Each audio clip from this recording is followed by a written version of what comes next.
Well, hello everybody. Welcome back once again. You know it is JJ on JJ's PC Builds. Let me make sure I type in so everybody knows we're live. So we're going to type in we're live.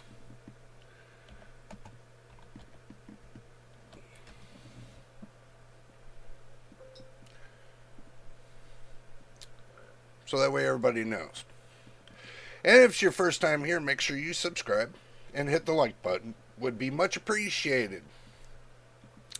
Today we got a lot to talk about, a lot of things going on. So if you join the live stream and you want to put in your 2 cents, I'll be more than happy to read it out and talk about it. Excuse me. Let me go ahead and get my drink. Make sure you all got your drink and snacks, by the way.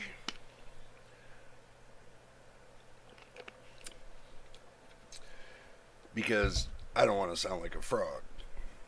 But today we're going to talk about Copilot on Windows. I tried something today and we're going to see what Copilot thinks. So let's go ahead and talk with Copilot for a couple minutes. Hello, Copilot. How are you doing today?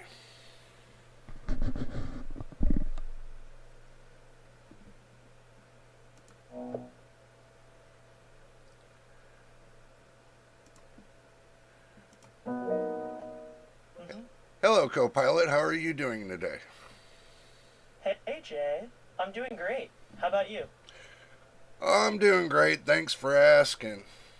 So, what's the weather like today? Well, no, forget the weather. Everybody don't want to know the weather.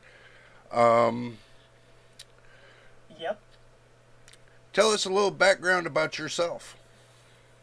sure. I'm Copilot, a conversational partner created by Microsoft. I'm here to chat, answer questions, and explore ideas with you. What's on your mind? Well, let's talk a little bit PCs here. Perfect. What aspect of PCs are you into? Building, gaming, or something else? Building.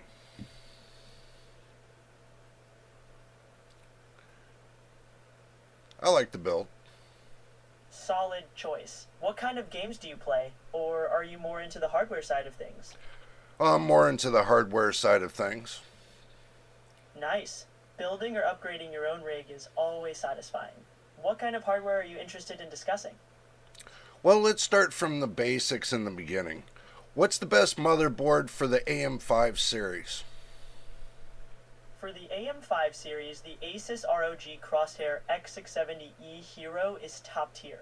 It offers robust power delivery, plenty of M.2 slots, and advanced connectivity options. Great for high-end build. Okay, what's the price looking on that? Prices fluctuate, but expect to invest around 600 to 700 USD. Quality comes at a premium. Okay. What about the most inexpensive? For a budget-friendly option, check out the Asus Prime B650MA. It's got solid features for its price, around $150 to $200 USD, and still supports AM5 CPUs. Okay. What about the 800 series motherboards? The 800 series motherboards are the next-gen AM5 boards, expected to offer even more features and improvements. However, they're not widely available yet, and details on pricing and specs are still emerging. Exciting times ahead for PC builders. Right. Well, let's say if I wanted to put together a 79 or a 7800 X3D with an 800 series motherboard, what would be the most inexpensive and best motherboard to use for 800 series? For a Ryzen 7900 X3D or 7800 X3D with an 800 series motherboard, the Asus ROG Strix X780E could be a great match. While prices aren't confirmed, it's expected to be more affordable than the high-end ROG Crosshair series while offering excellent features. Aren't they coming out with some B series motherboards, or am I wrong? You're right. AMD is releasing the B850 series motherboards, which will offer a good balance between features and price. making them a solid choice for mid-range builds with the 7800X3D or 7900X3D. Keep an eye out for those. Okay, cool. Yep. Okay, now let me ask you this. Can you build me a complete computer? I can definitely help you plan out a build. From the CPU to the case, we can go through each component. Let's start with your budget and what you'll be using the PC for. Okay, let's say I got an $800 budget. Alright, with an $800 budget, we'll aim for a solid mid-range gaming PC. We'll prioritize a good CPU, a capable GPU, and sufficient RAM, while finding a balance to fit the budget. Sound good? Yeah, sounds good. Great. For the CPU, let's go with the Ryzen 5 5600X. It's powerful for gaming and reasonably priced. We'll pair it with an Nvidia GTX 1660 Super for good 1080p performance. Sound like a plan so far? No, because I'm going to beg to differ because the GTX 1660 Super Series or any GTX series has been discontinued by Nvidia. You're right, my bad there. Let's pivot to an AMD Radeon RX 6650 XT. It's a strong performer at a similar price point. How's that sound? No, how about we pivot towards the Intel Arc Battlemage B580? Got it. The Intel Arc Battlemage B580 could be an interesting choice, especially with Intel's push into the GPU market. It's expected to offer good performance for the price. Let's keep an eye on its release and reviews. Well, it's already been released. Apologies for the mix-up. The Intel Arc series is a fresh player in the GPU market, and the B580 offers promising performance for 1080p gaming. It's a solid choice for your build. Also, too, it's not so strong at 1080p, it's more strong at 1440p and 4K. Good point. The Intel Arc B580 is indeed more geared towards higher resolutions like 1440p and even 4K, delivering good performance for those looking to game at higher settings. A strong contender for your build. Right. So, what motherboard would you pick to pair with that graphics card? For the Intel Arc B580, a solid motherboard choice would be the Asus TUF Gaming B760 plus Wi-Fi. It offers good compatibility with Intel's latest GPUs and a strong feature set for the price. So what's the difference between Intel and AMD CPUs? Intel CPUs typically excel in single-core performance and integrated graphics, making them great for gaming and applications that rely on fewer cores. On the other hand, AMD offers strong multi-core performance and better value at mid and high-end price points, which is excellent for multitasking and productivity. It's a close race, often coming down to personal preference and specific needs. So if you had to choose, which processor would you choose? For gaming and general use, I'd go with an AMD Ryzen processor. Their balance of price, performance, and multi-core capabilities make them a top pick for most users. How about you? Yeah, I have an AMD processor and I like it very well. Awesome! AMD processors have really proven themselves in the recent years. Their performance and value are hard to beat. What AMD processor are you currently using? I'm using the Ryzen 7 5700X. Solid choice. The Ryzen 7 5700X offers great multi-core performance. Well, that was cut short. I guess it's not now.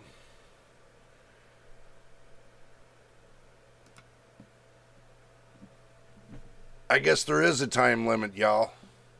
This is what I want. See, this is what I wanted to find out. I know it's not normal what I usually use, but I wanted to see the time limit that you can use Copilot in a voice chat kind of thing. But it seems that they have their limits, obviously. So, but everything that we talked about was put in the text. So it looks like I asked Copilot, do you do YouTubing? Copilot said to me in the beginning when I first started, yes, we can do a YouTube together. And then on the second time that Copilot said to me, when I had to restart again because of the time limit, which I didn't know there was a time limit. Hello, machine. Good to see you. Good to see you. But when I did the second voice chat with Copilot, it seems that it picked up where I left off. So if I get on the chat with Copilot again, hopefully it will go back to what we were talking about as far as where we left off at. Let's see if it did. Well, hello there. I'm Copilot. Lovely to meet you. This is a preview of my voice. I'd love to chat some more soon. And now this says, sorry, I can only use my voice for so long. Come back in 24 hours or subscribe to Copilot Pro to talk longer. That is some. And it just told me it was unlimited too. Oh my God. Microsoft, this is the thing. When you pay for a product key, and I want everybody to hear this out. When you pay for a product key for a product, and you offer the product, but then you put it behind a paywall, that's just insulting. I mean, for me as a content creator, it would have been perfect. And you probably all can go back to the beginning until now, so that way you can see what was said and everything else. This was a test.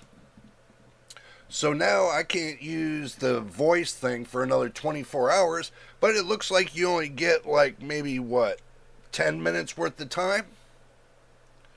Come on. I mean, if it's not connecting to the internet, which if it knows the information about the B580, it didn't know, but it knew somewhat.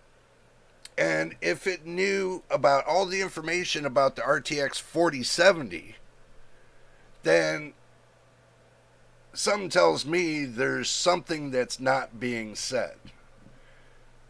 Is it connected to the internet? That's 50-50. Don't know. But anyway, I just wanted to bring you guys on the beginning of that so you can see what I see when it comes to Copilot, because Copilot's connected to my mobile device as well as my PC. So anything I chat with Copilot on comes to my PC, so I can see everything. If I want to go back and review things, I can. So nothing's lost. That's one good thing. The bad thing is the live voice chat. It should last a lot longer. It should last at least 4 hours. They should be at least a 4-hour time limit instead of being this ridiculous 10-minute time limit. So that's just my 2 cents on that. Okay, now another thing too.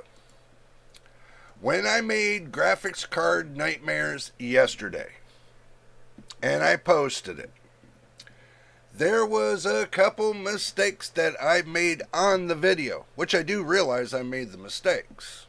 But still, I let it roll anyway because, like I said, if I make a mistake, and this is the explanation I told everybody in Discord that I'm going to give all about it, which I left a response to MTBK after he left his 2 cents on it, and I left my response, the reason why. But Also, too, and I'm going to say this again so you all understand. If I make a mistake on a video, if I make a mistake, I'm not going back in to correct it. I can put it on the live stream the next day. Hey, I made a mistake. Look, I'm big enough to admit I made a mistake. It's not a big deal. So we move on. The first mistake is the fact of talking about the RTX 50 series and the memory speed, the VRAM memory speed. Okay, I didn't clarify that enough. Maybe I should have. But they're saying between 33... Well, let me pull it up. Let me go into video cards.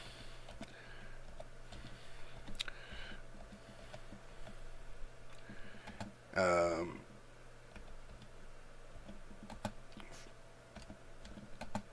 50 series specs.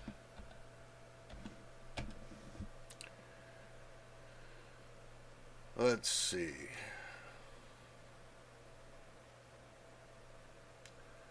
And video cards made a mistake too on theirs. So I'm gonna bring it right here to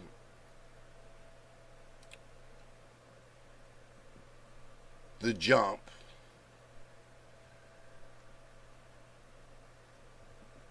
Okay, so I'm going to take and whip you guys around, and I'm going to take you to the action screen so you can see what I see. And Machine says it was not RWE. What's RWE, bro? Oh, still waking up. Okay. It was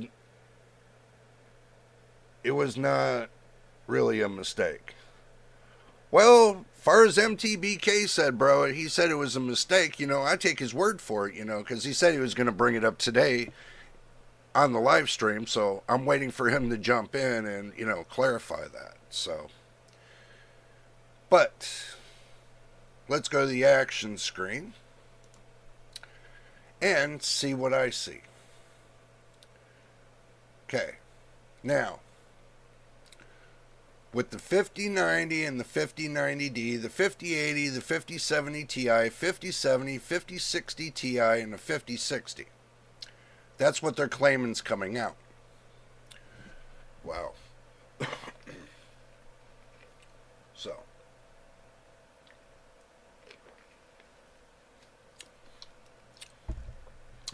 You have one outlet that says, look, you have one outlet that says the 5070 was coming out with 6,144 cores. Now, video cards here says it comes out with 6,400 cores. So, even though that it's leaking rumors, okay, this is just rumors. We don't know exactly for sure until we get a week before CES to get the actual numbers from Nvidia. So they'll start leaking things out, Nvidia will, and then we can start seeing the actual numbers when it comes to the 5070, the 5070 Ti, the 5080, the 5090, and the 5090D, and the 5060 Ti and the 5060. Now, the 5090D, we don't have to worry about. That's going to be for China. Okay? That's not going to be for us here. That's for China. So, we ain't got to worry about that. Only thing we got to worry about is the 5090. A lot of y'all are talking about. And then they brought up, what was it? Somebody brought up earlier, I think it was Vex, that brought up the fact of that the 5080 might become a $1,700 graphics card. The 5080. Because they were talking about the And let's go to, for an example, let's go to Amazon, just to see. See, now if you look for the 5080 and see what comes up. Doesn't look like nothing's coming up. Okay, so we go to 5080 Super.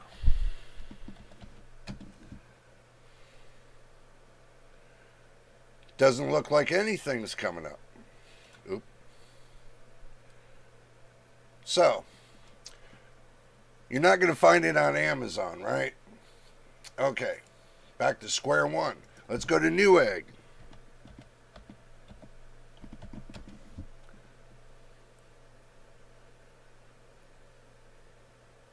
Yeah, but he's saying $1,500, bro.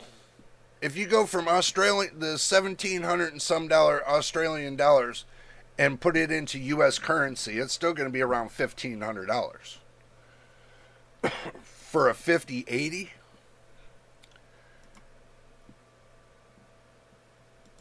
So let's do the 5080 and see if we see it here.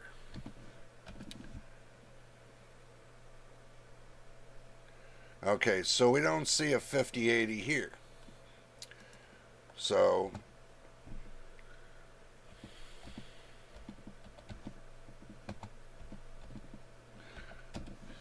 just to cement it, 5080 Super right here. Let me blow this up a little bit.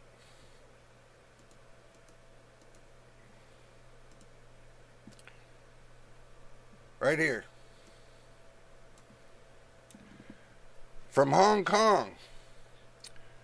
$1,649 for a 5080 Super OC.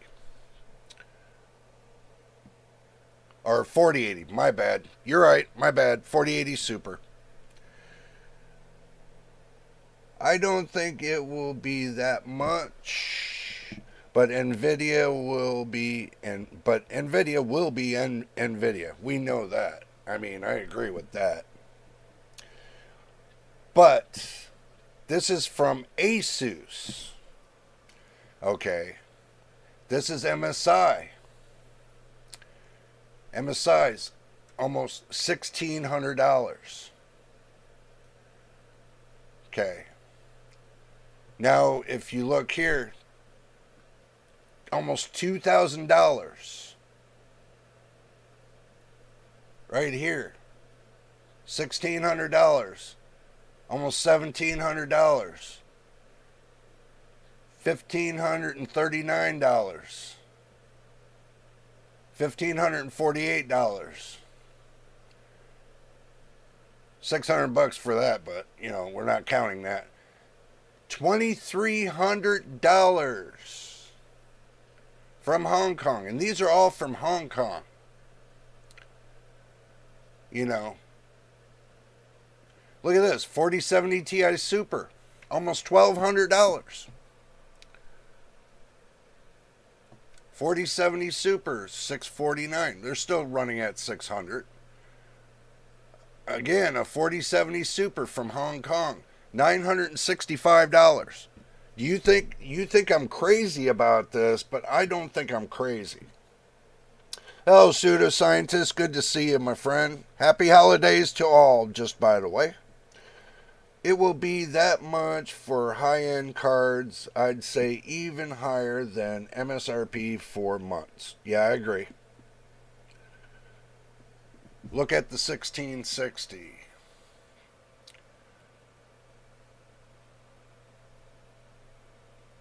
Yeah, I know. And that's from the United States. Right here. From the USA, bro. $420 for a 1660 Super. That's nuts. You think these companies are... Look at this, a 2060 Super. Almost $500. I mean... A 4070 Super, $958, almost $959. So we have to look at, and I'm going to take y'all back to the main screen for a moment. We all have to look at the way this is rolling. If we're seeing these kind of prices now on the older hardware, and even the oldest hardware, yeah, there it is. There's the nightmare. Exactly. There is the nightmare. What do you think's going to come out after CES? What do you think the outcome's going to be? Do you think the prices on the 50 series are going to be competitive to the 40 series? No, they're not. This is already telling us this. This is already telling us once these AIB partners get their hands on these cards and build them out and put them out on the market, they're going to make sure they get top dollar for every one of them, from the 5060 all the way up to the 5090. So, and the point is this, and the only reason they're going to be doing this is because of the NPU, the neural processing unit that Nvidia is putting on these cards. Remember when AMD put the NPU on the 8080, what was it, the 8700? The 8700 CPU? It seems that Nvidia's taking a page out of AMD's playbook by putting an NPU processor on these graphics cards for the 50 series. I don't know if you guys were looking into that. I mean, I don't know if that's going to come as a complete package, but if they do, and then with the GDDR7 and GDDR7, the difference between GDDR7 and GDDR6 is a 3% IPC uplift from GDDR6 to GDDR7. Now, if you got GDDR6X and you go to GDDR7, it's a 1.5% IPC uplift. That's what I didn't explain clearly on Graphics Card Nightmares, and I do apologize for that. But let's go back and adventure more in this nightmare. Okay, so we're seeing the best of the best of this generation, and we're seeing that it's going to come down to, and I'm not making this up. I can't make this up. This is something you can't make up. I mean,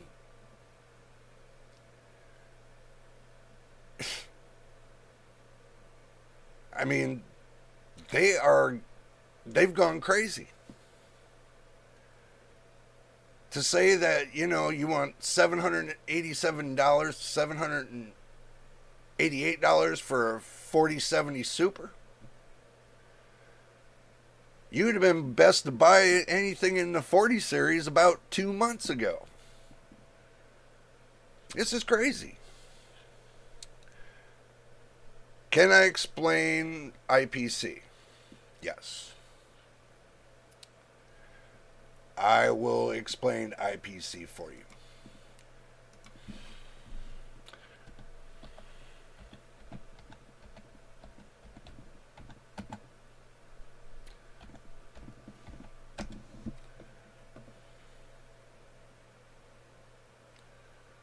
Not internal plumbing.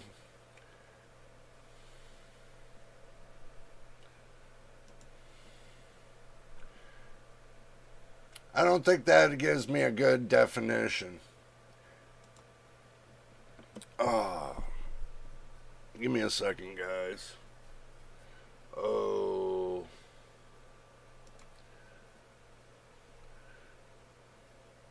I doubt it's that too. Oh.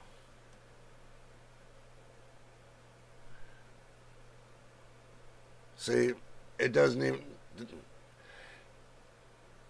This is how screwed up the internet is right now.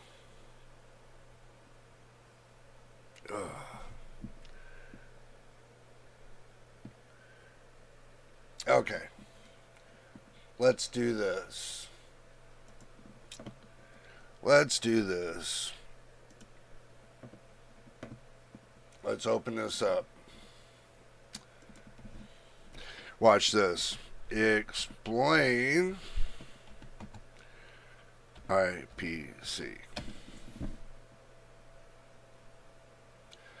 IPC, or instructions per cycle, is to measure how many instructions a CPU can execute in a single clock cycle. Yes, I had to do this because my mind is just like right now. It's a key factor in determining a processor's performance. Higher IPC means the CPU can do more work per cycle, leading to better overall performance. It's influenced by the CPU's architecture, design, and efficiency. So, a CPU with higher IPC can often outperform one with a higher clock speed but lower IPC. So, I had to look up the definition, and like I said, I had it on my mind about maybe 10 minutes ago, and it just blanked on me. So, oh,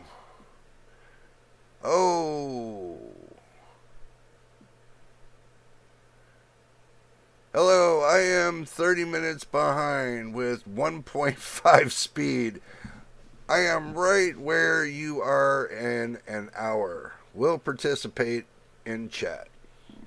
Okay, MTBK, good to see you, man. The higher the IPC, the better the advantage, because what it is you're taking your signal from your CPU, transferring it to your system RAM, and going back and forth. And basically, with having a better IPC, will give it a better signal cycle ratio. I almost said signal. It'll give you a better clocks, give you a better clock cycle the higher it is. So if, like Samsung was talking about, that going from GDR6 to GDR7, there's a 3% IPC uplift. That means it's 3% faster per pin. Hear my word. Because you got pins on each chip. It's per pin per chip. So, each pin getting a 3% IPC uplift. From the way I understand it, you guys can quote me if I'm wrong, but from what I understand is each pin has a 3% IPC uplift going from GDR6 to GDR7. Now, if you're on GDR6X on your GPU, this is GPU, you can go from GDR6 to GDR7, there's a 1.5%. So you might see a little bit of a difference, but not much. So, well, because there's a certain amount of pins that are on each one of those chips. You get a certain amount of pins. Let me see. Let me ask Copilot that. I forgot how many pins are on a VRAM chip. How many pins?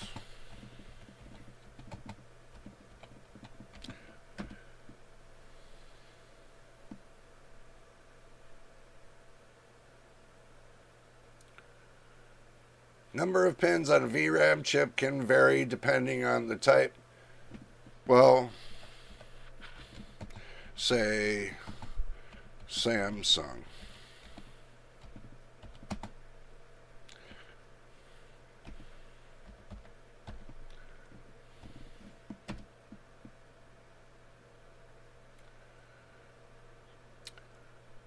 Okay, so you got 180 pins on GDR6 RAM for Samsung.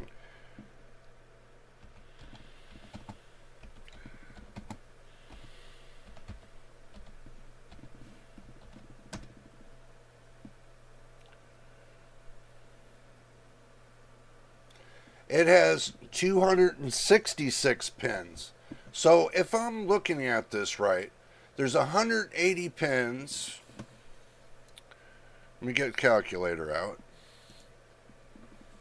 So there's 266 pins on the new GDR7. So you minus that from the 180. You got 86 more pins. Times that by 3%.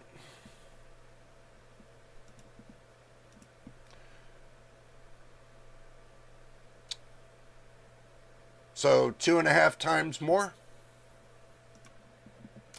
More speed. 2.5 times more speed.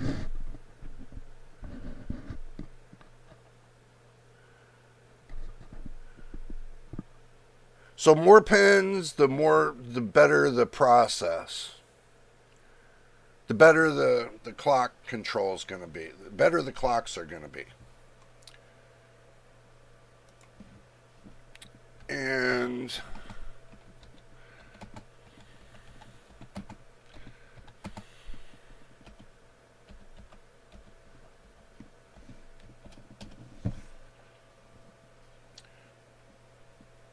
say GDR6 and GDR6X got the same amount of pins. So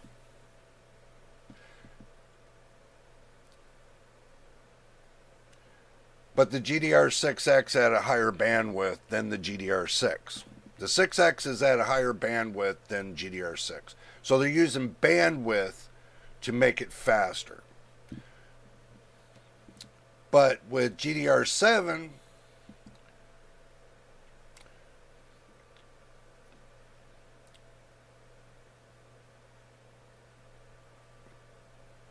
they're going by the pins, basically. So, one gives you great performance, one gives you high performance, one gives you, on a pin ratio, gives you more IPC uplift. So,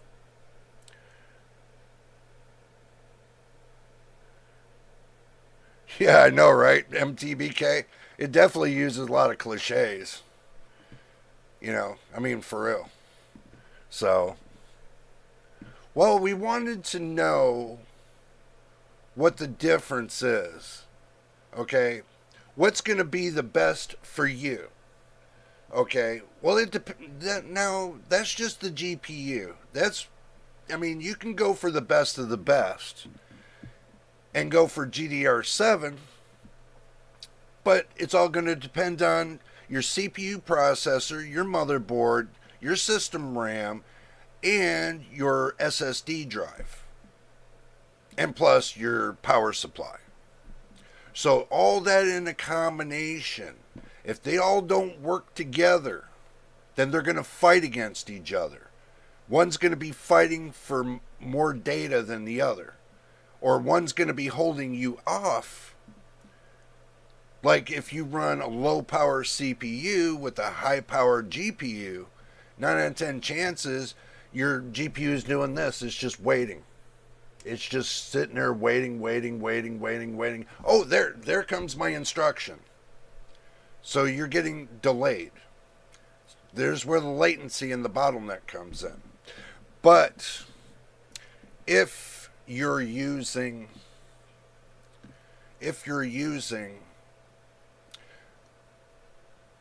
a mid-grade to high-end processor, I could say a mid-grade processor, there'll be very minimal bottlenecking, but you won't see it on a mid-grade processor.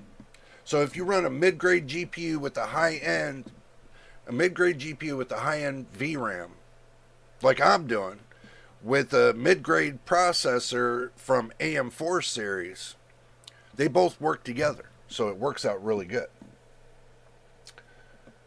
Okay, wow. Does it kind of work like 8 and 16X? No, not necessarily no. Kinda yet and kinda no. But having more lanes on your graphics card, like if your graphics card is designed with X16 lanes, it's going to give you the full 16 lanes. If the graphics card's made with the 16 lanes. But if it's made like X8, then you're cutting your bandwidth, you're cutting everything in half. Your speed, your bandwidth, everything. And they're trying to choke it through half of the lanes. It doesn't play out very well. It doesn't play out very well. You'll lose FPS and you'll get some kind of stuttering sometimes on very high demanding games. You know, it's just not worth your time. I found Graphics Card Nightmare 1112 interesting. You scrolled faster than I could follow. Oh, jeez. Would have to pause a lot to see every Micro Center deal. Yeah, I know, right? Mentioned the 7800 XT for $429 US. Yes, I did. I did see it for $429. I did see it for that price at that time. Don't know if it's there now, but I did see it at that price at one time. But since new hardware is expected to launch in January, I kind of understand some impatience I felt.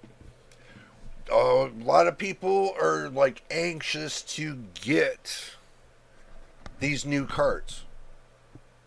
They're anxious because of all the leaks and everything else that everybody's put out there. Let me go back to the main screen.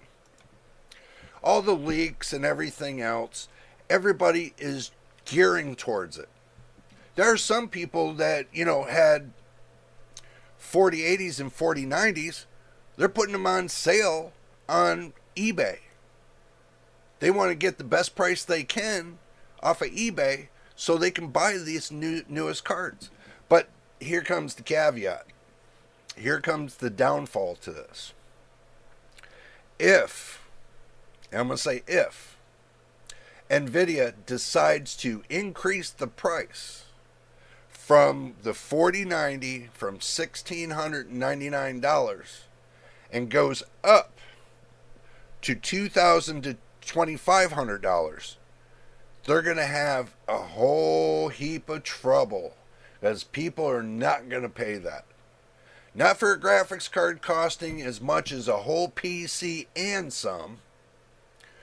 For a high profile PC, you spend for the whole PC, you can spend $2,500.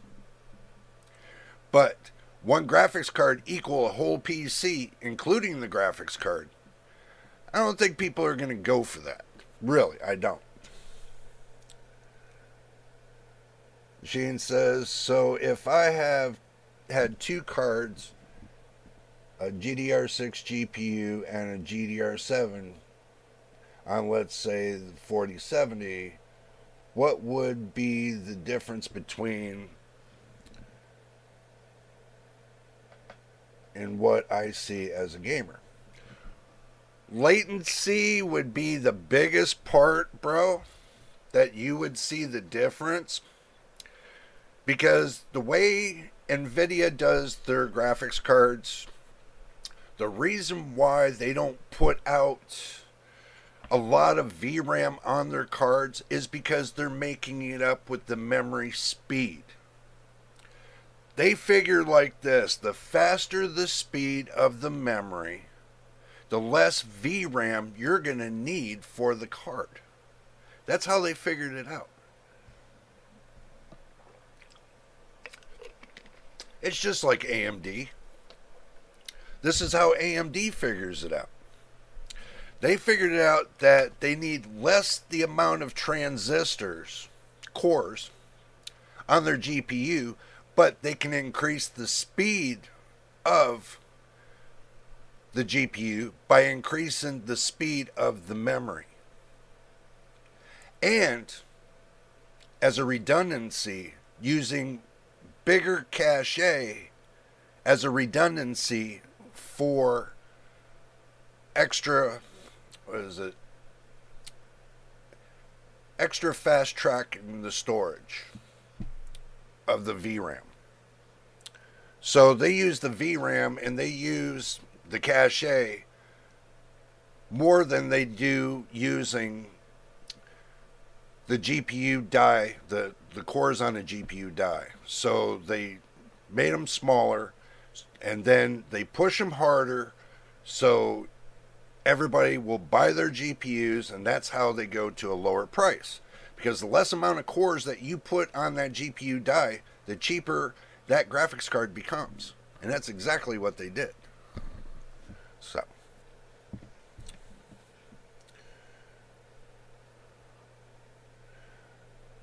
an RTX 5080 will the rumored specs for $700 would be suspect to scalping very likely. MTBK, yeah, I do agree with that.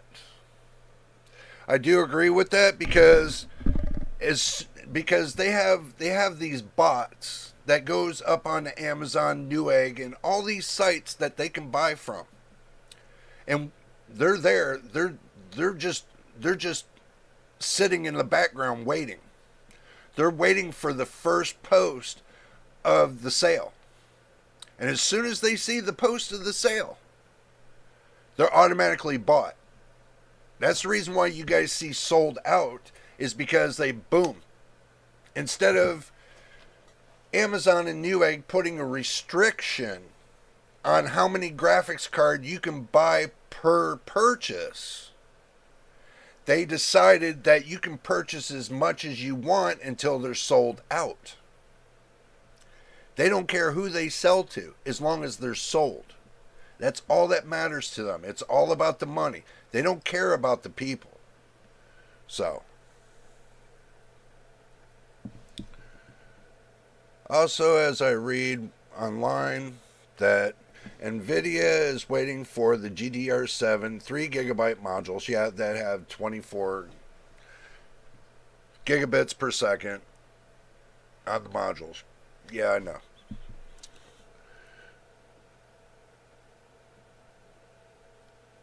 Am I the only one reading this stuff?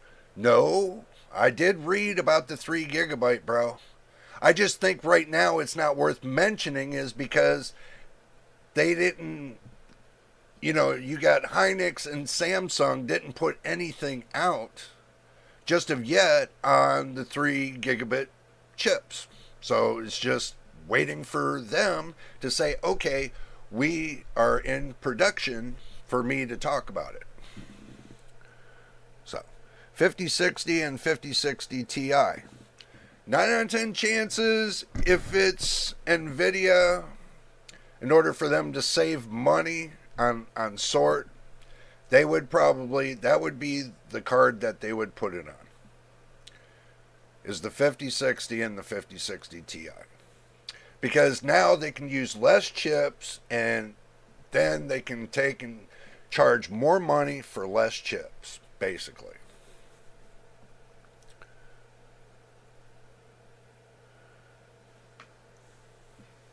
So, it's going to be kind of common sense. Nvidia's already put enough space as far as the cores for each graphics card so they can start fitting in piece by piece like they did the 40 series. They're going to do the same thing with the 50 series. But there's going to be much more of a price to these. There's going to be much more of a price to their graphics card now. Now, the way AMD is looking, now that they're kind of shoving the 9070 XT in Nvidia's face, saying, we're taking these numbers if you like it or not. Nobody owns those numbers. If Nvidia wanted to use those numbers, they can. It'll be a little confusing to some people because they'll be looking, Oh, AMD. What about Nvidia? Nvidia's going to use the 70 series numbers anyway. We all know that. So there's nothing getting around that.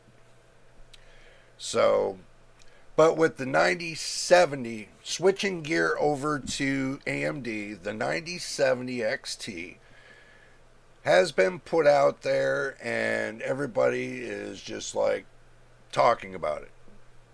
Knowing that it's going to only have the speed, since they discontinued the 7900 GRE, tells you right there how fast the 9070 XT is going to be. It's going to fall right in just a little over the 7900 GRE and about halfway down below the 7900 XT. But keeping in the fashion of them talking about it's going to be as fast as the 4080 or the 4080 Super, I don't know. That would put it more or less like RTX 5070. Go through the steps. It would land right there on the RTX 5070's doorstep.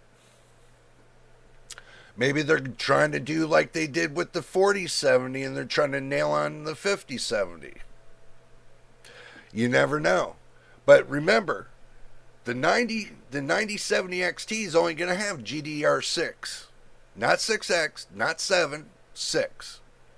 So, as far as memory speed, the 5070 is going to be faster in memory speed than the 9070 XT. So, keep that in mind. Machine says, I guess Samsung is not far away from making those. Yeah, I hope they do. I mean, it would be a game changer, and that means, well, we all know what this is going to mean. They go to build 3 gigabyte chips. When they go to put more VRAM on these cards, it comes with a hefty price. Even though those chips are going to be $35 each, Nvidia is going to charge you 3 times what they're worth, or double, at least. So you might be paying $70 a chip if they're going to go to the 3 gigabyte process. So, will it save money? Question mark. That's a big question mark. Maybe, maybe not. I thought new tech is more expensive. Wouldn't the 3 gigabyte module be more expensive than the 2 gigabyte? Yes. Because the 2 gigabyte version chips are looking to be like $27 to $30 each. And then you're looking at the 3 gigabyte versions running between $35 and $50 each. Estimating, guys, estimating, because there is no real price on it. Because you look at the GDDR6X, it's not going to be that much more than the 6X. So it might be like $7 higher on the 6X, and it might be $5 higher on the GDDR6 chips. But also too, increasing the size, then you're paying for what? How many megabytes per chip? And you got 3 gigabyte chips. Yeah, you're gonna pay a price. You're gonna pay $75 a chip. So if they do 4 chips, what? We got the calculator right here. So if you're going to do 12 gigabytes of VRAM and they're, that's 4 chips at $70. So that's how you got to figure it. 4 chips at $70. That's $280 right there in the chips alone.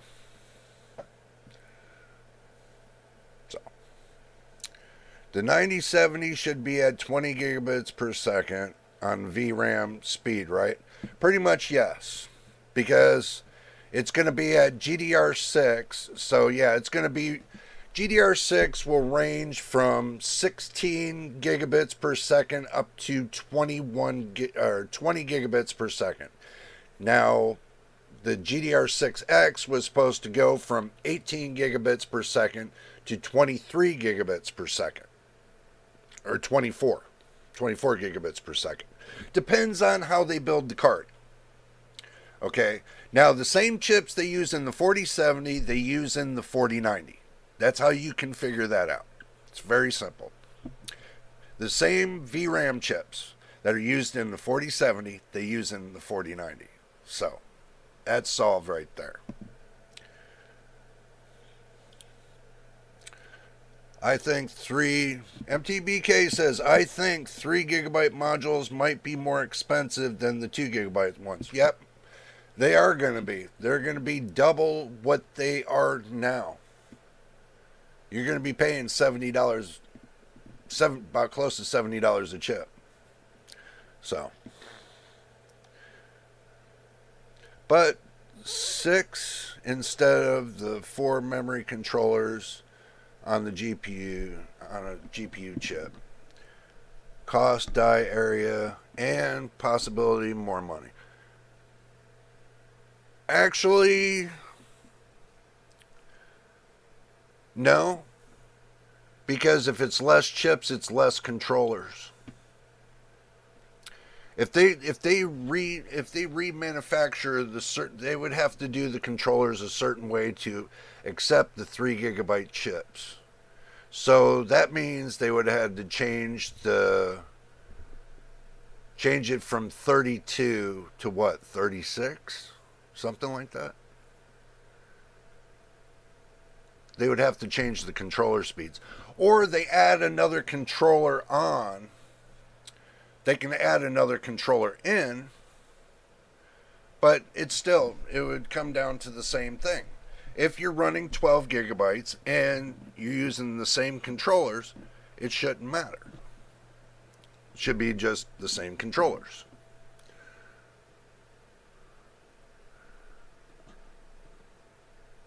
I think hardware is made as cheap as possible.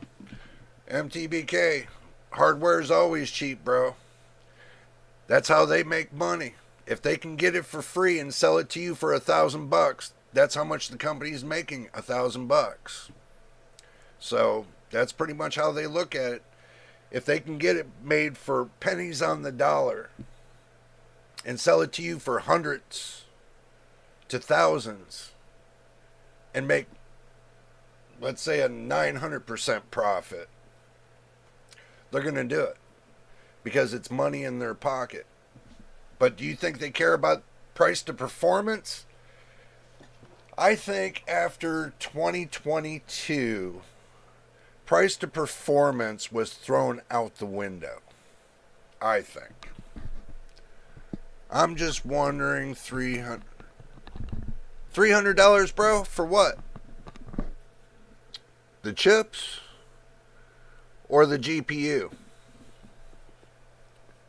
Because if you look at it and you think about it, and everybody's going to keep referring to the older models. Everybody's going to look at these newer models and they're going to say, well, hell, if I'm going to spend $600 on something that's giving me not the performance I want, but I can go down here to the $250 one and get the same performance that gives, what do you think they're going to do? They're going to go for the $250 one. No matter the architecture, no matter the software architecture, no matter what, is because they can get that same performance out of a $250 one than they can a $600 one. So, do you really think FPS is going to matter that much to some, everyday gamers? No. They want enough FPS to play the game. They want enough textures to make it make sense without screen tearing and everything else, which Microsoft's coming out with a new program that they're building into Windows 11 24H2 that's going to help eliminate screen tearing. You guys get that screen tearing now, they're going to try to eliminate it in their software, and that's free. So basically, you can't beat that. It's free. Sorry, my dog bit my foot while typing. So, incomplete though. Incomplete thought. It's alright, bro. Hey, it's alright. If you want to throw the rest of your thought out there, bro, go ahead. But what I think Intel did with their Battle Mage was they said, okay, well, it's not about the money. Intel said it's not about the money at this point. They want their loyal gamers to be happy with their products, even being at $250. And I think everybody is with that B580 GPU for the simple fact, I can tell you from what I see at 1080p, it doesn't play well. At 1440p, the B580 rocks. All the older GPUs, it rocks past them for $250. If you can get that for $250 with 12 gigabytes of VRAM, that's a good deal. And no, Intel did not sponsor the channel. I'm just saying my point of view. So, 12 gigabytes of VRAM. Look, I paid for 12 gigabytes of VRAM. It's a $600 card. And it's getting up to the performance of a 4060 Ti. I don't know. That's kind of making me wonder. I don't see the B580 reaching up to a 5060, bro. Machine, you say, I see Nvidia making a 5060, a 9 gigabyte card. Yeah, possible. Or a possibility from what I'm hearing that they could take and make the B560 a 12 gigabyte card. And they could make the 5060 Ti like 12 gigabyte, and they could make it 16 gigabyte. Instead of getting and pull away from the 8 gigabyte card just to sell them at a bigger price. So, and selling it for $300 to compete on the low end with a 9 gigabyte card, which would be what would be the bandwidth. Well, probably to guess 22 gigabits per second, maybe, or 21 gigabits per second, maybe. On a low-end card, they usually don't go from 18 to 21 on a low-end card. So,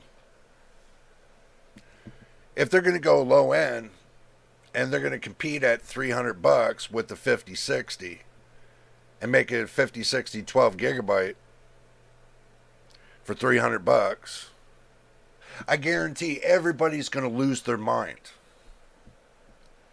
Especially with the new DLSS 4 that I'm hearing about that's coming out. New DLSS is going to be coming out. Everybody's going to lose they're going to lose their mind. What would be the bus? 12 gigabyte, 3 gigabyte card, tough to tell. Not at 12 gigabytes. Or it could be. But depends on how they stack it and, and wire it. I doubt you're going to get a 12 gigabyte card Oh, 9 gigabyte? That's going to be a hard sell. That's going to be a hard sell. Because I don't think the configuration has worked for 128 gigabit per second. Or a 128-bit bus, sorry. Not at a 9 gigabyte of RAM. Because you're adding in another gigabyte. So that means you're adding in having like 130 to maybe 132-bit bus for 9 gigabytes of VRAM. I am reading that the 5060 Ti will be 16 gigabyte. Yeah, I heard that too. But time will tell. We won't know until March of 2025 when they get ready to come out. And it probably won't be until the middle of March that they come out. So, it's kind of hard. It's kind of hard to tell. Odd numbers is bad. Yeah, definitely it is. It's definitely bad in the fact of with trying to get the right computation. It's really difficult with odd numbers. It's like a negative number to me. Yep, all conjecture. Yeah, pretty much. So, in trial and error, I really wouldn't look upon the 3 gigabyte chips going into the vanilla GPUs right now. I would look at them more or less going into the Super Series. I would think that they would plan that out for the Super Series. Because this way that they don't have to go all the way down to the 5060 series and make a Super Series. They can go all the way to the 5070 and do a Super Series there, the 5080, do a Super Series there. You know, just 2 cards.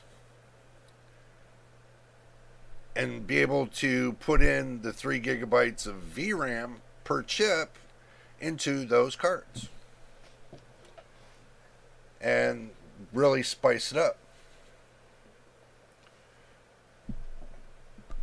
So, I'm going to tell you, what Nvidia is playing with right now is fire. That's what I think.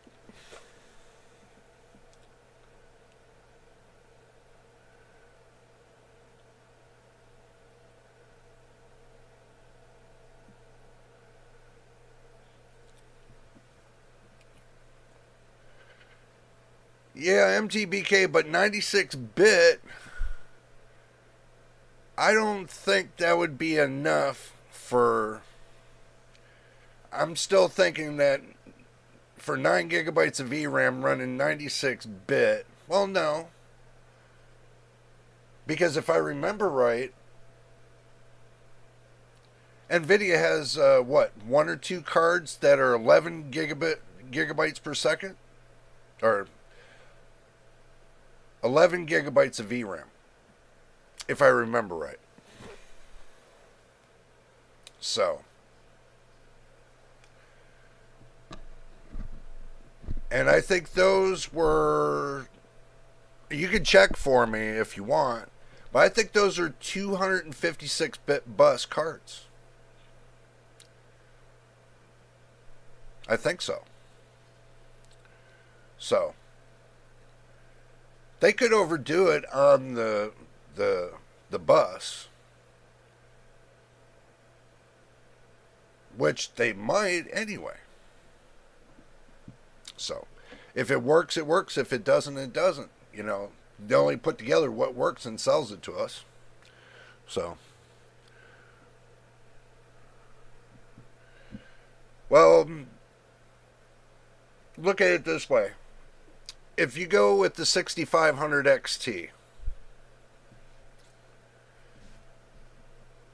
this RX 6500 XT, it's a 64-bit bus. I think. Let me look that up.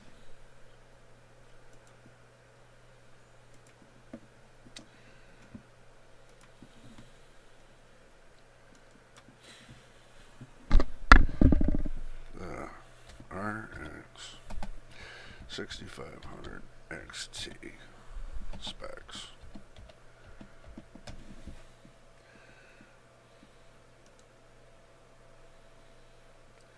And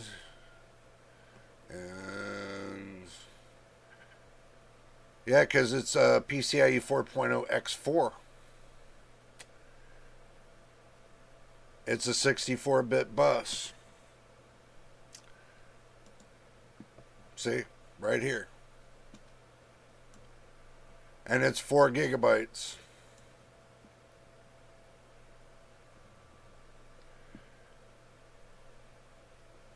But its bandwidth is 143.9 gigabits per second.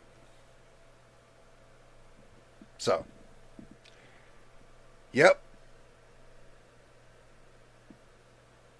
Now you're adding 5 more gigabytes onto the VRAM for a 64-bit bus.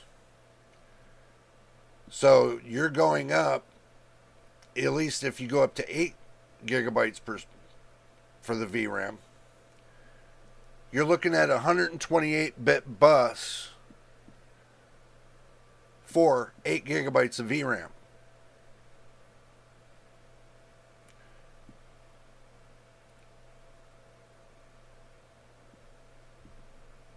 Yeah. So you're looking at 32 divided by 2.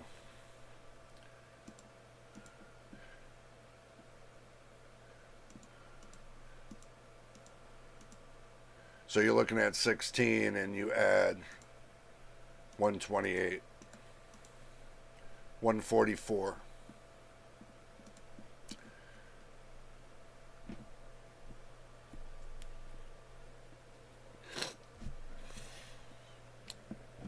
So, I wonder how much you can overclock on it. I already did it, bro.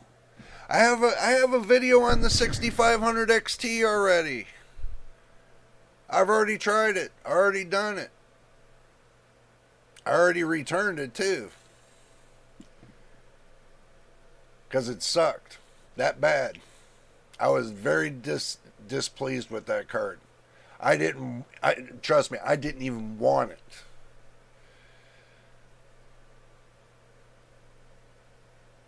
I mean, it's got 16 megabytes of L3, RT cores 16, compute 16.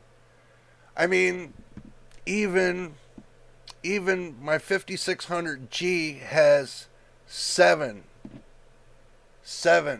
compute units. 7. And this was only 16. So, I did not watch it. Need to link it in Discord. Okay, I'll find it and I'll link it later, bro. I'll be more than happy to do that. More than happy to do that for the 6500 XT. So you are saying the RX 6800 is a little faster? Yeah, of course. See, if you look at the obvious, bro. Okay, look at the obvious. So you go and say the 6800 specs. Okay, so you go here 6800. let's see. You got a 512 gigabyte, gigabytes, gigabits, whatever. You know what I mean. You got a 256-bit bus, GDR6, 16 gigabytes of VRAM. You got a 2000 megahertz memory clock, which is 16 gigabits per second. You can quote me on it. Which this right here is, I think, is the downfall to this card. Is the memory clocks. But it's still got 512, because if you look at the RTX 4070, it's only got 504. It's only got 504 on the 4070. But the 4070's only got a 192-bit bus too. But it's GDR6X. And that one's 12 gigabytes of VRAM. This one's 16. You have an advantage card, bro. You have a very advantaged card. I mean, you have a 1.1 T-flop on your FP64. They say 1010. That is 1.1 T-flop. 16 to 1. Now, why they do it like that is so dumb. Everything seems to be alright. 60 ray tracing units, not bad. L2, you got 4 megabytes. L3, you got 128 megabytes. This card should be rocking. You got 3,840 shading units. This card should be rocking. Other than, having a decent memory speed, yeah, that card should be rocking.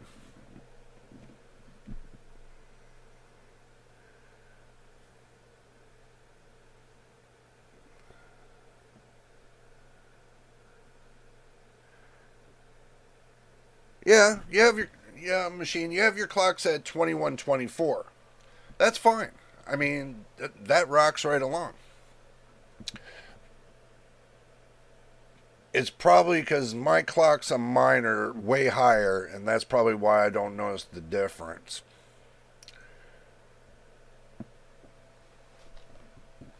That's probably why. But yeah. I mean, it's not bad. Anything higher at it crashes. Well, that's typical AMD. That is typical AMD. You can't push the clocks. They will give you maybe a 5 to 10% on estimate. Not saying it's real or faux or whatever, but from my testing that I've done on AMD, they'll give you 5 to 10% push on an overclock. That's it. So, I have it overclocked 7%. Well, that's, like I said, between 5 and 10%. I mean, that's pretty much about as how far you can push them. Not unless you go in and, you change around, physically change around on the GPU itself, the power structure, to fully open up the power of that GPU. That'll be a different story. But if you do that, then you're going to end up burning that GPU die. So they recommend you not mess around with the power on that PCB. You leave it alone. There's a reason why they set it up like that. Now, you can go into the firmware and unlock the power without messing with the hardware. But I would suggest not doing that, because if you do that and you turn it up too hot, you wind up burning the GPU die. So, I think the clocks are low because of the 6800 XT. Yeah, that could be true too, because the 6800 XT, if I'm right, actually outperforms the 4070 by 4%, 4 or 5%, somewhere in there. That would have been a better card to have, truthfully, because they're not.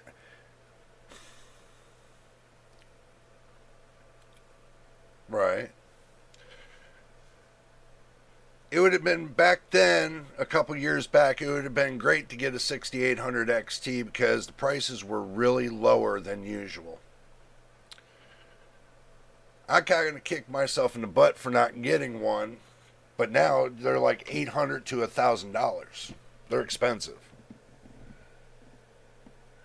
They disabled a lot of parts of this big chip on the RX 6800, but the release price was okay. Yeah, I do agree, MTBK, but it could have been better.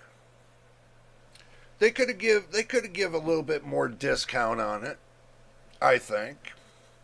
Especially for between the 6800 and the 6800 XT. The 6800 should be achieving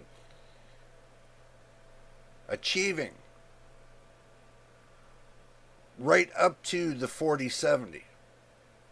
And the 6800 XT should be going over by a little bit. But it's the way they set it up. It's like one company sees what the other company's doing and they set it right in between each other. You'll notice every graphics card fits in between each other.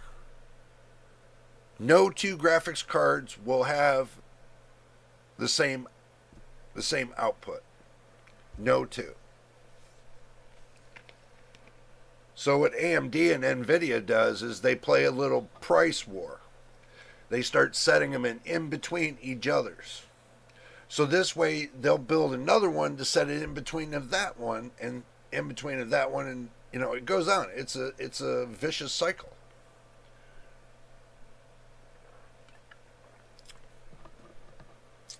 So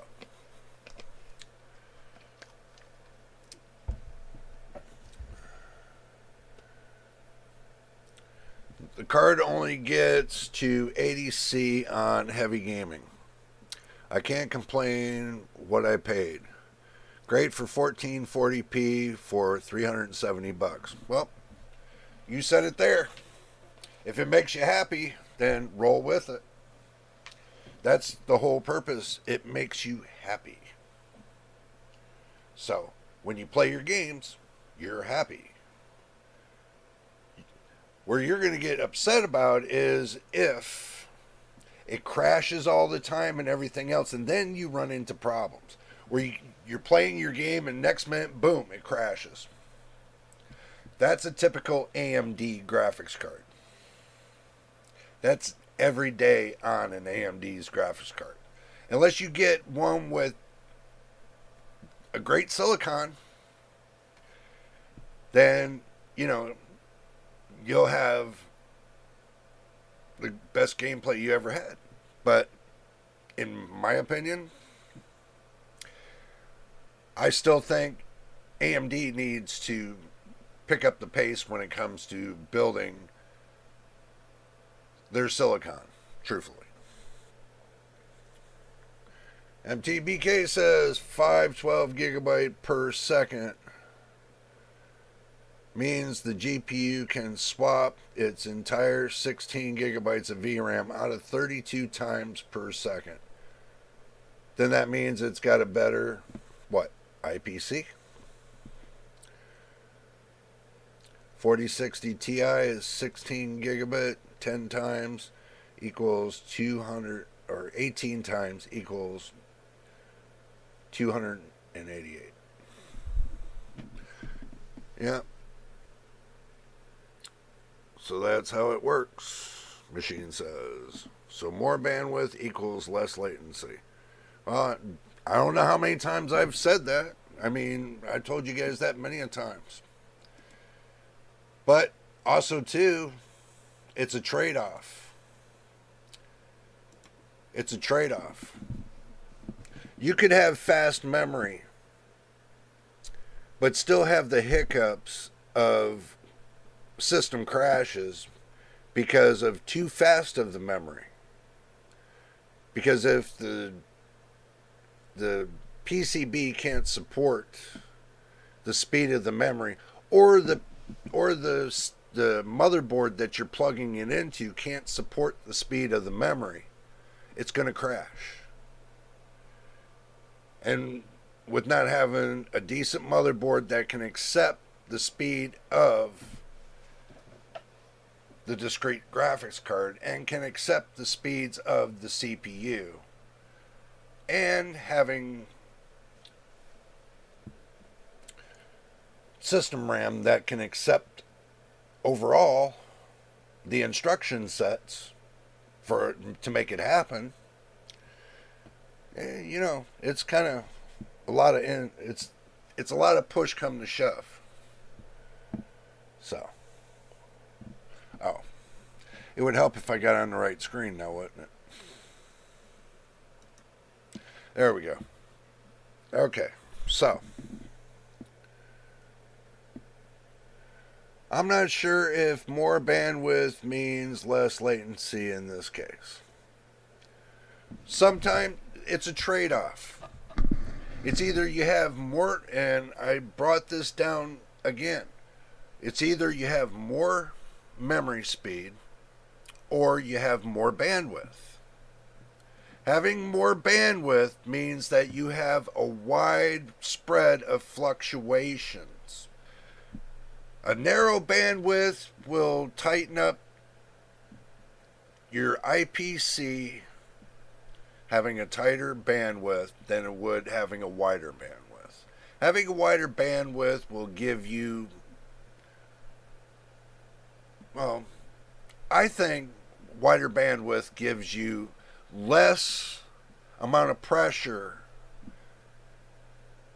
on the memory than having more speed.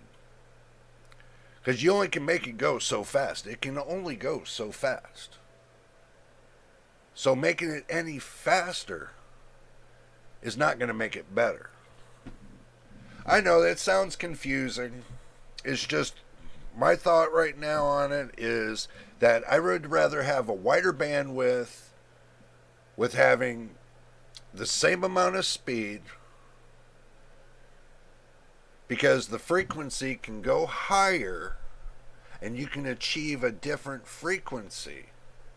And in that higher frequency, you can flow a lot.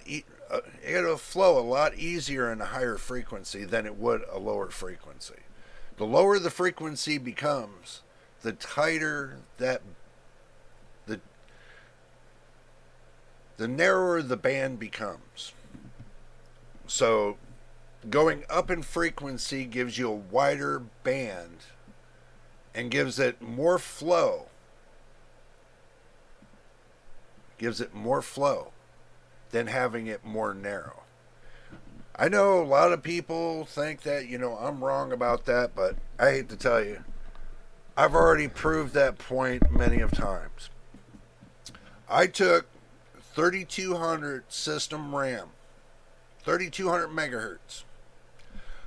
I've been running it for over, I'll say 4 to 6 months at 3400 megahertz. But still running the same clock latency. 1-to-1. Going from 3200 megahertz to 3400 megahertz. My speed has improved. My speed has went up, yes. So, by increasing the bandwidth, I increased the flow going through the system RAM, flowing back from the processor to the system RAM, back and forth, made a wider flow. It's like when you have your graphics card and you have so many lanes for your graphics card. You got X16 lanes. If you take half of them away, what happens? You lose half of what? The through output going back and forth. Makes it tighter to flow the information through. The less lanes you go, the less that information's going to flow. It's just like with your system memory. The wider the band you get it, the more information can flow through on those chips. Just by widening the band. Like I did from 3200 to 3400. Widened the band. Made it easier for that information to flow. Did I increase speed? No. It just made it easier to flow. So, I'm not sure if more bandwidth means less latency in this case. Well, I tried to explain that as best as I could. Okay, everybody asked me, well, why do I take and overclock my CPU RAM? Well, that's one of the reasons. The CPU RAM is designed to go up to certain frequencies. This type RAM that I got, I'm running 4 channels. So it can handle me clocking it up to 30, let's say 35, 33 megahertz. It can handle all the way up to 35, 33 megahertz. Stable.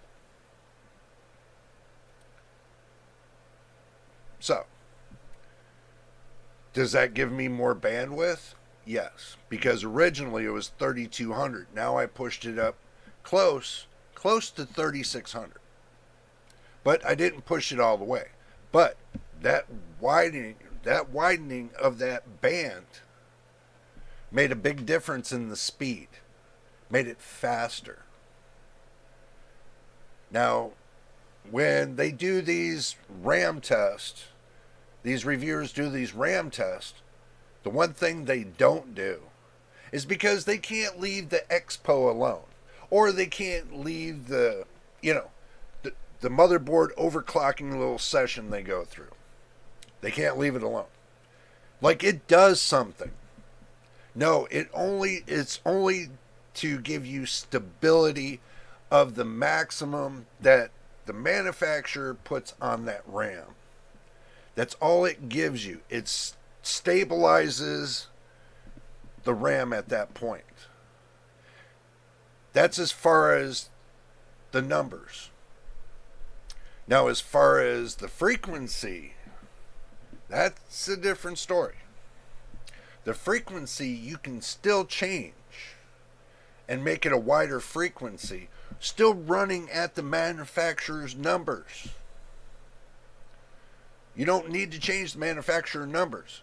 You can change the frequency and change the F clock and make it higher. And widen the band. I know you guys are thinking, oh, I'm crazy. Jay's just going off his rocker again. Actually, I'm not. Because I haven't changed the power of my RAM. I haven't changed the dynamics of the RAM. Because the clock settings for my RAM, the individual clock settings, are all auto-clocked. Now the frequency I set higher, and the F clock. I changed the frequency and went up higher, and the F clock I went up higher. I just didn't change the rest. So, I gave it more bandwidth without changing the voltage, without changing anything else. Because you don't need to. I changed the F clock and I changed the frequency. Said and done. I've been running like this for a long while now. I've had no problem. I have had no overheating. Nothing. Everybody thinks, well, I got to run out there and get me some 6400 megahertz RAM. If you get the right RAM manufacturer, like Corsair, I could say Corsair is really good on overperforming on their system RAM is because they give you a certain amount, but they don't tell you what you can clock it up to. And Corsair's like 400 megahertz. Is it 400? I have to think about that. I think it's 400 megahertz. They can go up 400 megahertz higher to its max frequency. So, I don't know. Y'all tell me. I know y'all don't overclock your RAM. I already know this. MTBK, I already know you don't. Machine, I know you don't really get into that neither. So, but you haven't really seen the speed of your RAM yet until you take it up 400 megahertz higher. And take that F clock up half the way as well. F clock is always 1/2 of your actual frequency. Let's say, and let me go back to here. Let's say your frequency is, I'll just say on mine. Say your frequency is 3600 megahertz. It's always 1/2 divided by 2, 1800 for 3600. Now, I'm taking 3200 megahertz at half that. That's 1600. So, I'm taking it up 200 megahertz higher on the F clock, and I'm taking it 400 megahertz higher on its actual clock. And I guarantee, if you do it correctly, without having to change the power or anything else, I would say for a balanced load, 3533. And I've already tested it up to 3600. It kind of was a little bit, just a itty bitty bit glitchy, I think. So I took it down to 3533. So it worked out just fine.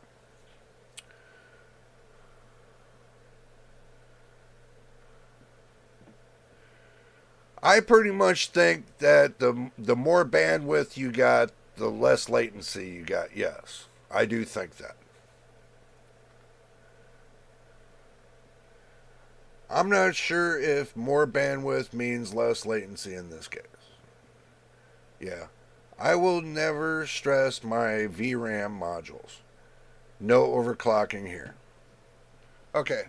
Well, the thing is this. I got 4. Let me go back to the main screen here. I got 4 VRAM modules. I'm not running 2. I'm running 4. And they're all total combined at 64 gigabytes. Now, when you got 4 VRAM modules, you can do that and overclock your system RAM. But if you're running 2, and I'm going to clarify this, if you're running 2, it's not advisable, because the amount of stress will be too much on 2 of them. Now, if you're running 4 of them, the power is evenly divided amongst the 4. And yeah, they can handle a little bit more stress. So,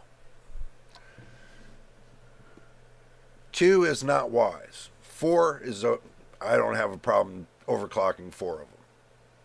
But 2 of them, yeah, I do agree with that. So, just, if you ever try to overclock and you want to overclock your RAM, you do it at your own risk, number one. I've done it, and I'm still doing it. Nothing's ever going to change my mind, because the temperature only goes up 2 degrees on the VRAM. So, really, I don't see that much.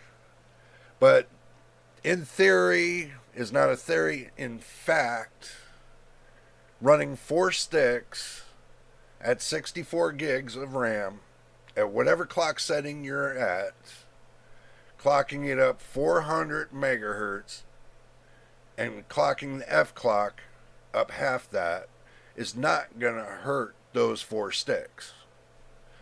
What's going to hurt the 4 sticks is if I push the power above the 1.35 volts it's already set at. Pushing it to 1.4 volts is not wise. Go by the manufacturer's specifications at 1.35 and then push it up. It's not going to hurt it there. It's because you're not overvolting the chips. By changing the frequency, giving it a wider bandwidth for a little bit more speed.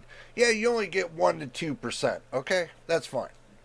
But it's that 1 or 2% you didn't have before you started that adventure. Every percent counts when you're trying to add it all up into one big PC. It all adds up. You might lose a percent over here when it comes to your CPU, but you can gain a percent over here by upgrading your system RAM to a higher frequency. So, DDR5 standard voltage is 1.1. So I would stick to that and sacrifice speed for lower cost. Yeah, you can. This one right here is DDR4. It's 1.35 volts.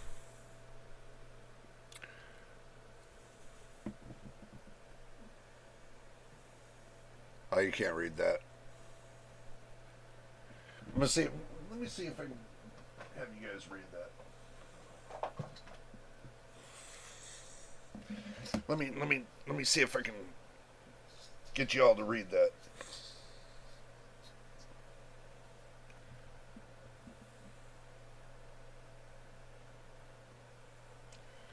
All right. Let's see if I can get it in there.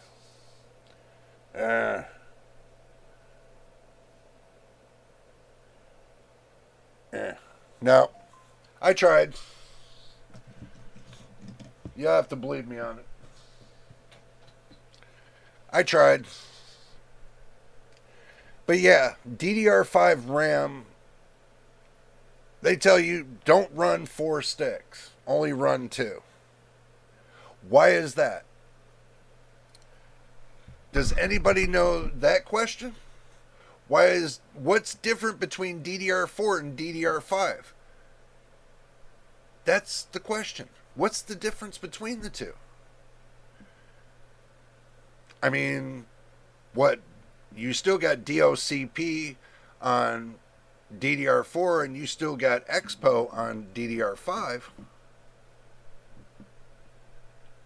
But they give you 4 slots on a motherboard and you can only use 2 and not 4? Why? That doesn't make sense. That's just basically them telling you you only can buy 2 and not put in the other 2. So in order for you to get 64 gigs of system RAM from DDR5, you can only use 2 sticks. Why? Why can't you use 4 and do each one 16 gigabyte sticks?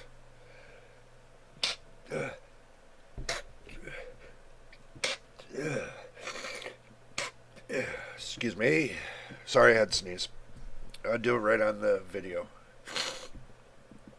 So, I mean, what's the purpose? What is the purpose of having 4 slots and you can only use 2 because of what? The manufacturer screw up or something? Or The CPU can't handle it. It can only address 2 lanes or 2 sticks. It can't address 4.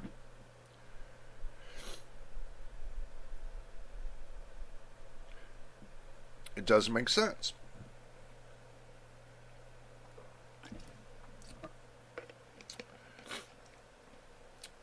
So you're sacrificing speed for latency when it comes to the DDR5. Only running 2 sticks means you get 1 stick for 1 lane and you get 1 stick for another lane. Double-sided. Now if you use single-sided RAM for both lanes, yeah, you're sacrificing even more. Now, if they tell you, the manufacturer says, well, you can only use single-sided RAM for each one of the lanes to equal up to double-sided. You should be able to use double-sided RAM in all 4 lanes all the time, and should be able to at least get double the speed, double the size, and everything else with the system RAM. Lower latency. So you should be able to have lower latency on all 4 lanes compared to the 2. Just in my opinion. I know that sounds crazy, everybody. I know I kind of went off my rocker today, but, it is what it is. But as far as when it comes to the 50 series, getting back to that, and the AMD 9000 series GPUs, this is going to be a testament after CES of what the prices are going to be. But what's really going to speak is when it comes to the benchmarking and everything else. That's going to be the tall tale. That's going to be to where you'll know which graphics card to pick. And if you're wondering, I did say in previous video, don't buy just yet. If you can get by without buying a graphics card, don't buy just yet. Wait until after you find out what's going on with CES and Nvidia, AMD, and Intel before you decide to buy your next graphics card. Don't shoot yourself in the foot by buying a $1,600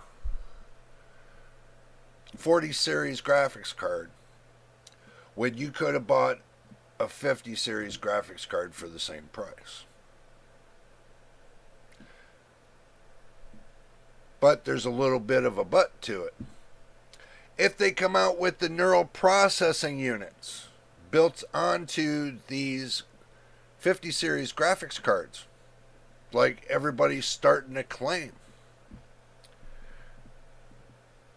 and if Nvidia decides they're going to use for gaming neural processing, and that's what I'm hearing, that they're deciding to use neural processing for the games. Big game changer. You don't want to be stuck in having a 40 series card when you could have got a 50 series with the neural processing unit. If it swings that way. But right now, I take it with a grain of salt because it's still a leak. It's still a leak. And usually a week before CES, the truth emerges out of all the leaks, and then they start putting out what these cards do.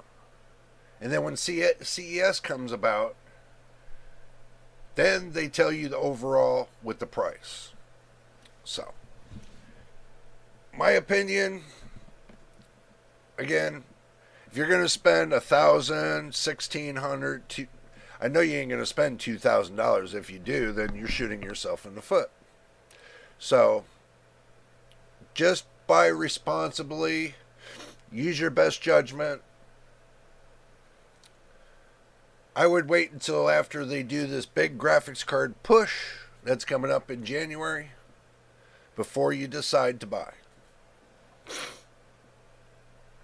Because we all know after the middle of the year, towards almost to the end of the year, graphics cards are going to start dropping in prices because people won't be buying them because of the price, and they'll come cheaper, and then when people start buying them, they jack up the prices again, and then when people stop buying them, they lower the prices again. It's a roller coaster. It's a roller coaster. So I would go with that and keep that in mind. Just like with the CPUs, AMD is going to be coming out with their non-X CPUs next year. They're going to be coming out with their X3D processors, or CPU processors, next year. I think they're going to do the 9950 X3D at CES. I could be wrong about it. They could put it out sooner, but I think I heard that they're going to do the 9950 X3D at CES. AMD was. So, that gives you something else to look forward to. You think paying $600 for the 9800 X3D was bad? Wait until you're going to be paying $800 for the 9950 X3D.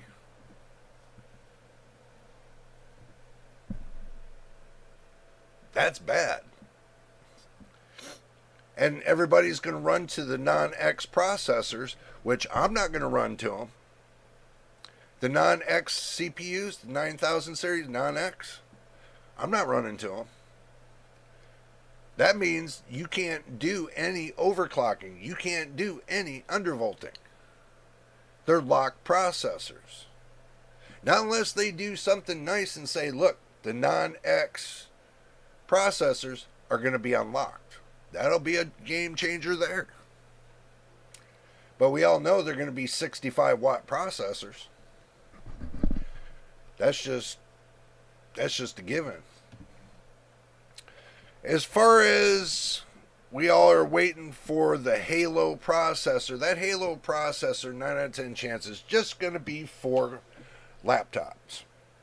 So I'm not looking forward to it becoming a desktop item, but AMD is going to do a push on the Halo processors for laptops.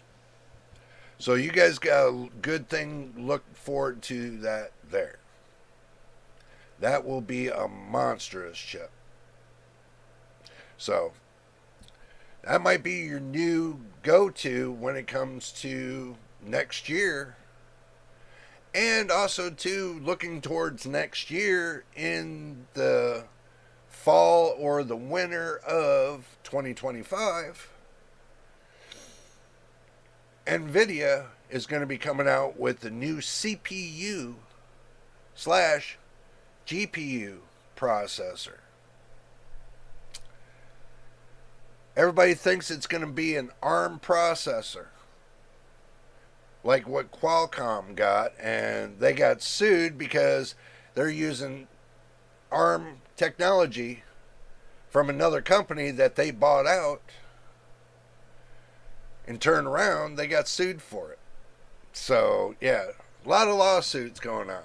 And even letting you know that Intel has a lawsuit from, they're going to be suing the ex-CEO and the company for the profit loss, the $7 billion profit loss that they had in 2024. So they thought that the Battle Mage architecture was going to make up for that. I don't think so. So a lot of investors lost a lot of money off of this year. And when the CEO got fired or quit and walked away with what? I know y'all on Discord know what I'm talking about. He walked away with what? $202 million that was posted? $202 million he walked away with. And all them investors are suing him for all his money that he made from Intel. You think they're going to get that? Who knows? The way the judicial system is right now in the United States, I don't know. They might. They might. So that's something to keep in mind. These are not rumors and leaks. This is actual. So there's a difference between fact and fiction, people. And this is fact. So, but when it comes down to it all, still again, I'm not gonna put my faith into one company. I'm gonna put my faith into all the companies. And hopefully they do the best that they can to give us the best price to performance when it comes to all the hardware that's on the market. We as reviewers have to take and turn around and sift through all that drama. We have to sift through every bit of that drama every day, 7 days a week, just to find a decent PC to build that's going to give the consumer the best price to performance. You know, it's a struggle. It's a struggle on the hardware right now. And it's even more of a struggle on the software because Microsoft still needs to fix over 14 bugs that they got on Windows 11 24H2. It's just one after the other. You get somebody that does real good on the hardware, and then the software goes to crap. Then you get where the software comes out really good, and then you get the hardware where it comes out like crap. So either way you look at it, they ought to get it together and just put out one good thing for everybody to use.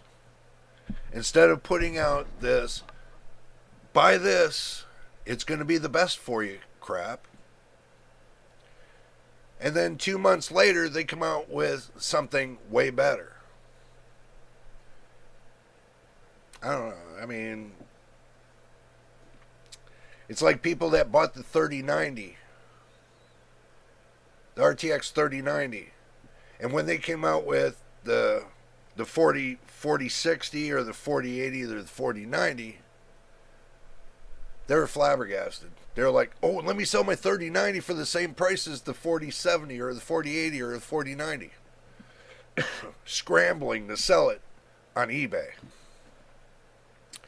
And then they sat there for months and months because they were trying to sell it for $1,300, $1,400. Tell me I'm wrong about that. Tell me I'm wrong about it. And then after that, the crypto mining and the shortage of GPUs because the scammers were buying up all the GPUs to sell to the crypto miners, and then the cryptocurrency thing fell to the floor. Then everybody got stuck with GPUs and then turned around. They're trying to sell the GPUs back to the consumers, the gamers, half blowed up and everything else. All 10 years worth of dust in those GPUs, trying to get everybody to buy them for almost double what they were worth.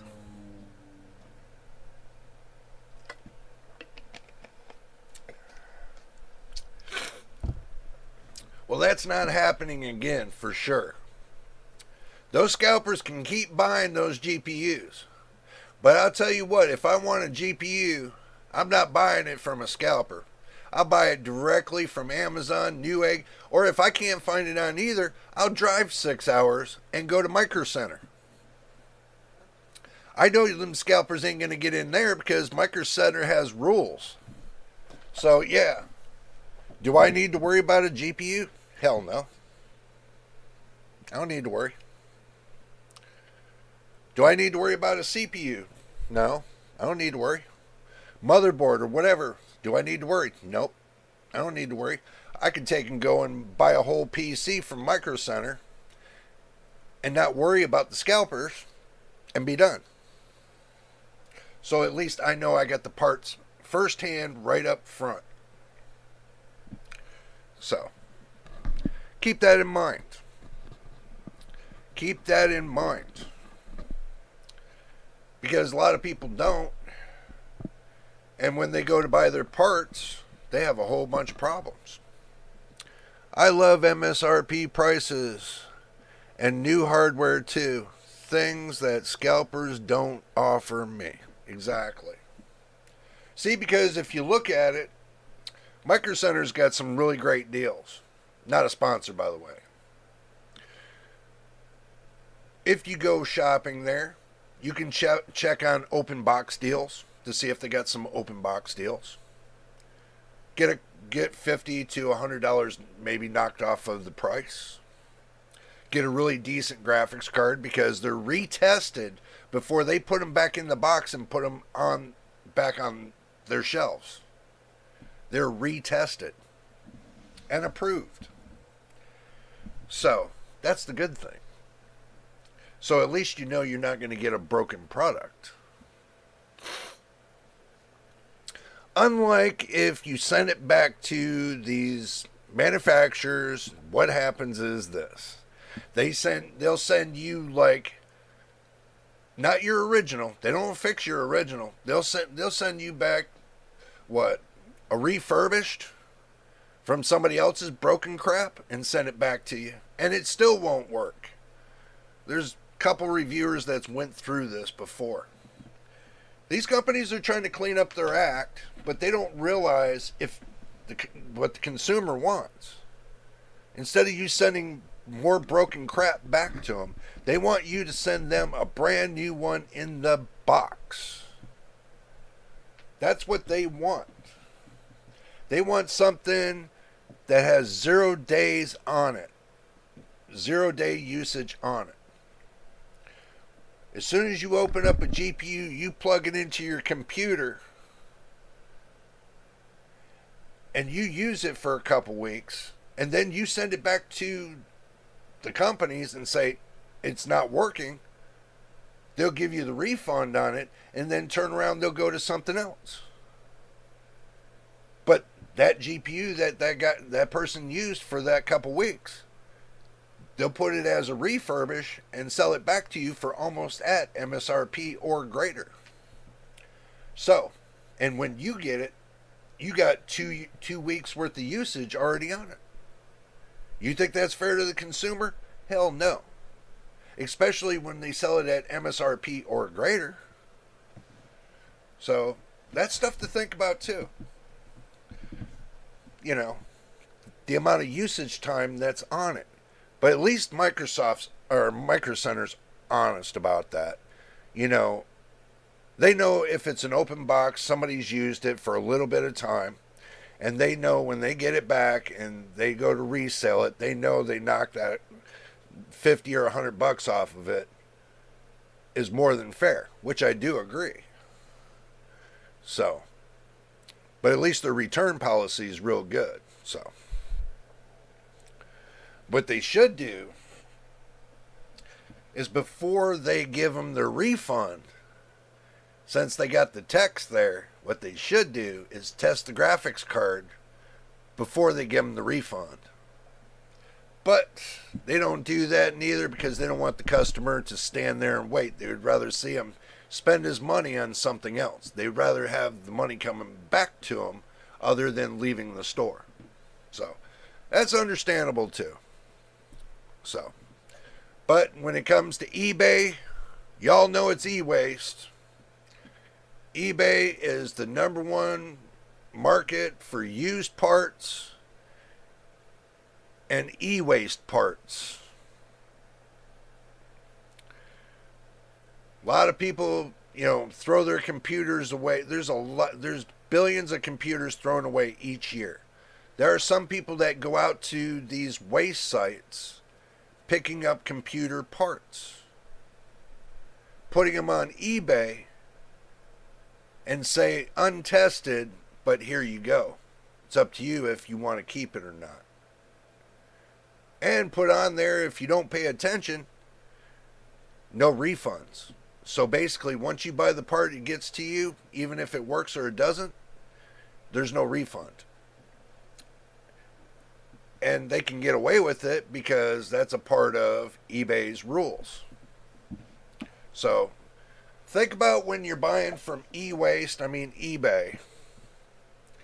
Think about what you're buying, do your diligence, look at and see how many people that has bought from them, and make sure when you see how many things that have bought from them, you go onto their main page of where they're selling things and see what types of stuff they're selling. Because there are some sites that, they're selling PC parts, putting it on, eBay. They're selling one graphics card, but they're selling a ton of clothes. Come on. If you go to their actual store and they're selling a bunch of clothes and you see one graphics card on their thing, that's nothing but, I hate to tell you this, it's nothing but a scam. But if you see a site with a bunch of PC parts, including graphics cards and everything else, and you're getting 100% positive rating off of them, then yeah, you might get a deal. So think about when you're shopping on eBay, you'll know what I'm talking about. If you go into Micro Center, you can get a good open box deal. Get a cup, probably 50, 100, who knows. You'll get some money knocked off on it if it's a really good deal. Some people, back then when the 4090 was $1,600, they were actually knocking them down to what, $1,400? Not when you had the 4080 at $1,300. So, but I don't think I want a 4090 anyway because I don't want a fire brick. Basically, it's in your system for 2 months, catches fire. Not interested. I don't have that kind of money to spend out to builders or anything else to fix that card because the companies won't take them back. Oh, you blew up your card, it's all your fault. They push so much on about that 4090 that it's the consumer's fault that they couldn't plug in their GPU correctly and it catches fire. That's so much BS, I don't believe it. That's a load of BS. And then they tried to say, well, if you had it halfway plugged in, then that's what the friction was to catch fire. No, it wasn't. No, it wasn't. That wasn't the problem. The problem is that the company overloaded one of the pins in the power draw. The GPU itself was the problem the whole time. 1 or 2 pins. They put the power draw to come off of the 1 and 2 pins to draw twice the amount of power, causing them pins to heat up and catch fire. So, it wasn't the connector. It wasn't the plug structure. It was the amount of power they were pulling off of two pins. Two of the hot pins. And the one thing they never did was they never checked the amperage pull on those two pins. So, because when it comes to voltage, the amperage comes from somewhere. So if you're pulling too many amps off of a single pin, yeah, it's going to catch fire, no matter if you got the full pin covered or not. Because they're just pressure pins. You got a female and a male locking into each other under pressure. That's it. That's like taking a flat piece of steel and hooking a positive lead onto, let's say, a metal scrubby and going right across the surface of that metal plate. That's the same thing. So, now you know why they didn't look at the truth about what the problem was with the 4090. If they do the same thing with the 5090, which I have a bad feeling they're gonna do, and they say it's gonna pull 600 watts, and they say these connectors are only rated at 600 watts, what do you think is gonna happen to the 5090? Oh boy, I hate to see this all over again. This is going to be crazy. But anyway, everybody, that was my rant for the last couple hours. And I appreciate y'all hanging out with me today. I know I went back and forth off of different subjects, but when it comes to January, all the subjects are going to come into play. And then you're going to see the outcome of everything. So, all in all, wait till January after CES. See what AMD and Nvidia have cooking. Wait for all the test results to come out on the new GPUs before you decide to buy. And then you'll know for sure you made the right choice. But for now, don't make a bad choice. Make the correct choice. You're welcome, machine. No problem, bro. But anyway, guys, I hope you all had an entertaining time. And hopefully we got past a little bit of issues that we had to touch up on. So that way everybody's on the same page. But until the next time. Oh, I forgot. If this is your first time here, make sure you subscribe and hit the like button and turn your notifications on so you know when I post the next video. Until the next time. Yeah, I know, more drama, right? Until the next time. No. Little more drama. Until the next time and the next video, you know it is, and we'll see you on the next one. Do enjoy your day.